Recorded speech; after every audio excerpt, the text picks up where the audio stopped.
Bem, Vitor, a gente tem acompanhado que nos últimos dias o senador Sérgio Moro tem uma vida jurídica bastante agitada, né?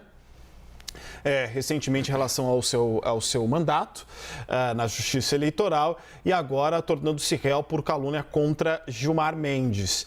O próprio tentou, inclusive, uma vez uma conversa com Gilmar Mendes, né, durante esse período, relação com o TSE, foi aconselhado à época a ir ler livros da Biblioteca do Senado e tudo mais. Diante disso, você entende que essa decisão demonstra também um espírito de corporativismo? Porque foi uma decisão unânime por parte dos magistrados? Sem dúvida, Jairo, mostra exatamente um movimento ali de autoproteção da corte, né?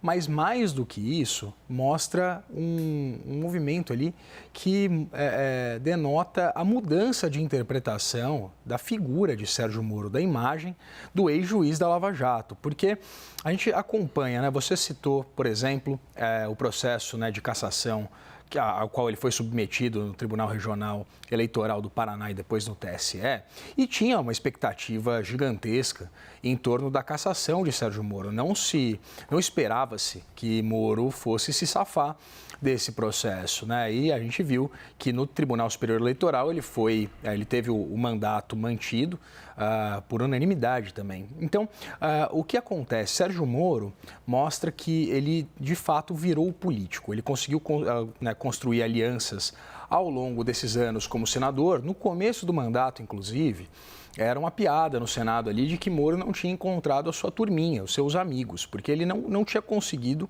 construir alianças sólidas, né? A gente viu anteriormente aquele movimento todo, aquela bagunça de quando ele foi ministro da Justiça de Bolsonaro, saiu atirando em relação àquela reunião ministerial.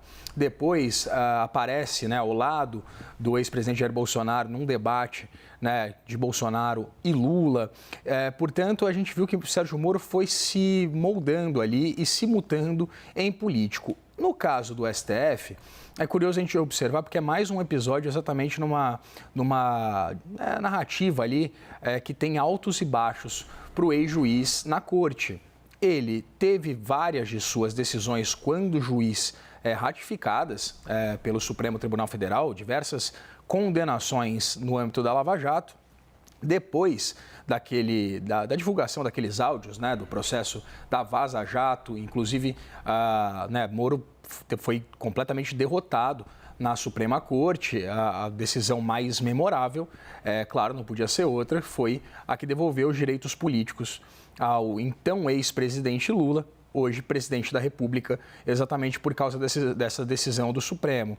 Então a gente percebe que não há ali uma boa vontade do Supremo com o Moro, inclusive o Supremo que Moro chegou a flertar, né? O Moro chegou a flertar com uma cadeira do Supremo, que era uma perspectiva durante o governo Bolsonaro de que o ex-presidente indicasse o ex-juiz, então ex-juiz, a uma vaga na Suprema Corte, Jairo.